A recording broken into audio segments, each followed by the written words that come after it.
machen Sie lieber? Lieber Büro oder lieber Homeoffice? Ich arbeite gerne mal zu Hause. Also im Büro ist es schon besser, weil man da die Kollegen um sich drumherum hat. Tatsächlich würde ich sagen, eine Mischung aus beiden ist ziemlich gut. Etwa 56% der Jobs in Deutschland könnten auch von zu Hause erledigt werden, schätzt das IFO-Institut für Wirtschaftsforschung. Denn Homeoffice hat viele Vorteile, wie zum Beispiel eine bessere Work-Life-Balance. Wo ich dann zwischendurch aber auch mal einen Spaziergang mache mit den Hunden, ja, und Energie besser sammeln kann. Der Weg ins Büro, ein Stressfaktor, der wegfällt im Homeoffice. Der Arbeitsweg, der hinfällt, vor allen Dingen auch im Winter jetzt, ist schon angenehmer dann natürlich auch zu Hause. Geselliger ist es natürlich im Büro, aber wie steht es um die Konzentration? Ich habe meinen Arbeitsplatz neben der Teeküche, ne?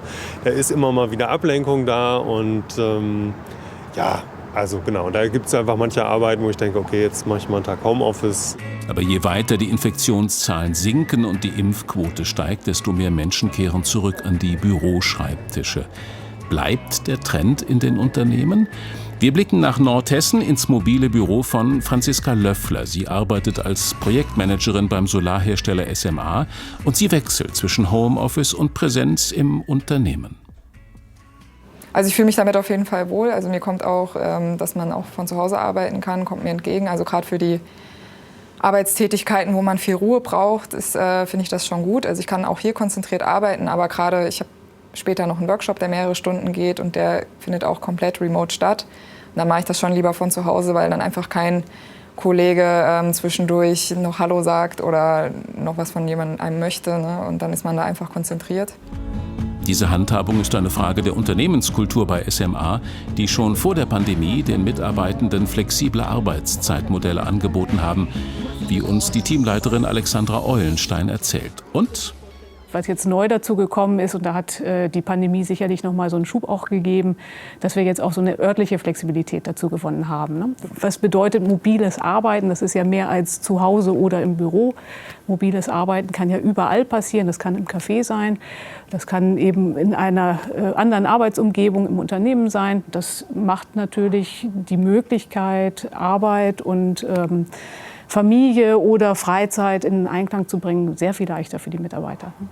Wichtiger als die Frage nach der Position, also wo arbeite ich, ist die Frage nach dem Interesse. Wo kann ich produktiv arbeiten? An der Arbeit, also im Büro.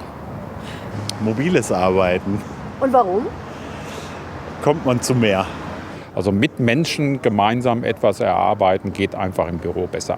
Aber wenn es darum geht, dann wirklich konzentriert auf einem Ort, auf einen Punkt fokussiert zu arbeiten, dann würde ich sagen, hat man zu Hause eher seine Ruhe. Also Flexibilität macht die Menschen auf jeden Fall produktiver. Das war wirklich ein Geben und Nehmen, viel Vertrauen und viel Verantwortungsbewusstsein auch bei den Mitarbeitern. Und das finde ich einfach rückblickend eine große Bereicherung, also für beide Seiten. Laut einer Studie der Krankenkasse DAK können sich mehr als 50% der befragten Arbeitnehmer vorstellen, die Hälfte ihrer Zeit in Zukunft mobil zu arbeiten. Hybride Lösungen sind das Modell für die kommenden Jahre, wo die Hälfte der Arbeitenden ihren Arbeitsort frei wählen würde. Denn Also dass jetzt alle wieder zwingend in die Büros müssen, 5 Tage die Woche, gibt ja keinen Grund dafür im Grunde.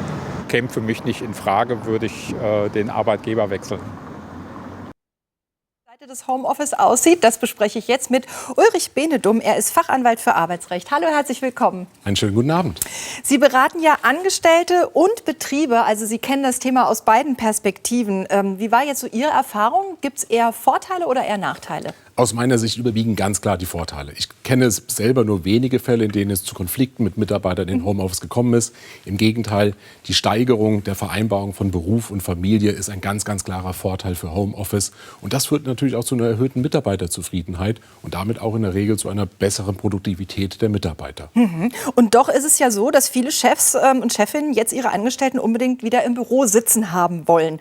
Muss man dem Folge leisten als Angestellter, als Angestellter? Das Bundesnotbremsegesetz mit der Verpflichtung an den Arbeitgeber, einen Homeoffice-Arbeitsplatz anzubieten, ist seit 30.06.2021 Geschichte. Das heißt, es gibt keinen gesetzlichen Anspruch mehr auf einen Homeoffice-Arbeitsplatz. Und insofern kann der Arbeitgeber anordnen, dass der Mitarbeiter zurück in den Betrieb kommt, wenn nicht die Vertragsparteien etwas anderes vereinbart haben. wenn Sie jetzt schon Vertragsparteien sagen, hoffen wir, dass es nicht so weit kommt, ne? Zu einem großen Rechtsstreit. Aber gilt es auch, wenn ich zum Beispiel höhere Risiken habe? Also ich muss mit öffentlichen Verkehrsmitteln fahren und es ist noch nicht vorbei. Wenn ich vielleicht nicht geimpft bin, kann ich mich ja immer noch anstecken. Ja. Also allein die Angst vor einer Infektion, sei es auf dem Weg zur Arbeitsstätte oder im Betrieb selber, das begründet noch kein Leistungsverweigerungsrecht für den Mitarbeiter. Er muss im Betrieb dann seine Arbeit aufnehmen. Natürlich ist der Arbeitgeber verpflichtet, im Betrieb sicherzustellen, dass die Hygienevorschriften eingehalten werden. Und er muss seinen Betriebsablauf so organisieren, dass eine Infektionsgefahr auf das Minimum reduziert wird. Natürlich bei Mitarbeitern, die einer Risikogruppe angehören oder auch schwerbehindert sind, da kann sich etwas anderes ergeben. Denn je nach den Umständen des Einzelfalles kann dann das Weisungsrecht des Arbeitgebers so eingeschränkt sein, dass zum Schutz dieser Mitarbeitergruppe eben weiterhin ein Homeoffice-Arbeitsplatz anzubieten ist. Okay, also da lohnt es sich auf jeden Fall zu verhandeln.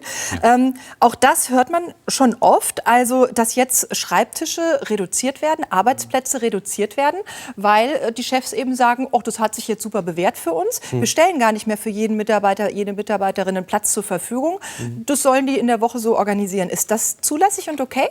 Einseitig kann das der Arbeitgeber nicht bestimmen. Also er muss es zum einen mit den Mitarbeitern vereinbaren, wer zu welchem Zeitpunkt von wo aus arbeitet. Und zum anderen, wenn in dem Betrieb ein Betriebsrat eingerichtet ist, muss er dies zwingend vorher mit dem Betriebsrat vereinbaren. Denn er greift ja natürlich in das betriebliche Gesundheitskonzept ein. Und solange er das mit dem Betriebsrat nicht verständigt hat, dann kann der Arbeitgeber diese Maßnahme einseitig nicht umsetzen. Okay, aber es spart langfristig natürlich Raum in der Stadt, Büros und so weiter. Also gut, muss man auch verhandeln.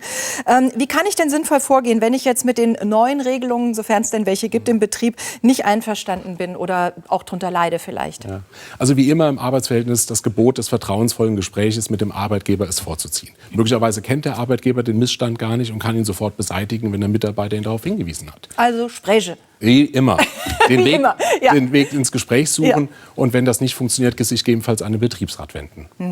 Der Anwalt kommt erst sehr viel später ins Spiel, oder? Ja, der sollte viel später ins Spiel kommen. Natürlich, in manchen Situationen ist es zwingend und dringend geraten, dass der Mitarbeiter vorher anwaltlicher Hilfe sich bedient, gerade wenn es um das Thema Leistungsverweigerungsrechte geht, weil im Betrieb vielleicht die Sicherheitsvorkehrungen nicht eingehalten werden. Das sollte der Mitarbeiter dringend vorher abstimmen mit einem Rechtsanwalt, am besten mit einem Fachanwalt.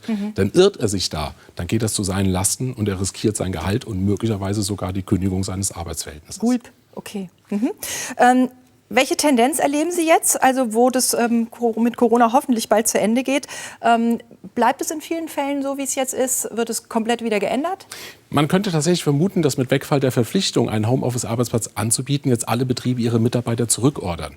Tatsächlich haben aber viele Unternehmen sehr positive Erfahrungen mit Homeoffice gemacht. Und sie merken auch den Mitarbeiterwunsch, jetzt nicht komplett wieder in den Betrieb zu wechseln. Viele Mitarbeiter wünschen sich eine Aufteilung der Woche. Und ich glaube, Unternehmen sind jetzt gut beraten zu prüfen, ob sie auch weiterhin Homeoffice-Arbeitsplätze anbieten können. Sie machen sich dadurch als Arbeitgeber attraktiver. Und es ist immer noch die größte Aufgabe für jeden Unternehmer, gutes Personal zu finden und zu binden. Und das ist die entscheidende Frage. Und ich glaube, es ist der Geist der Zeit, dass Unternehmen jetzt auch neu denken und überlegen, kann ich dieses Modell fortführen, was mich die letzten 1,5 Jahre am Leben gehalten hat. Und die Umfragen, die ja eben auch zitiert worden, sprechen eine eindeutige Sprache. Absolut. Mitarbeiter, Mitarbeiterinnen wünschen sich eigentlich eine Mischung, weil irgendwie nur zu Hause, da vereinsamt man ja vielleicht auch ein bisschen. Ne? Die netten Kollegen vermisst man dann ja auch. Okay, vielen Dank, Herr Benedum. Dankeschön. Ich danke Ihnen.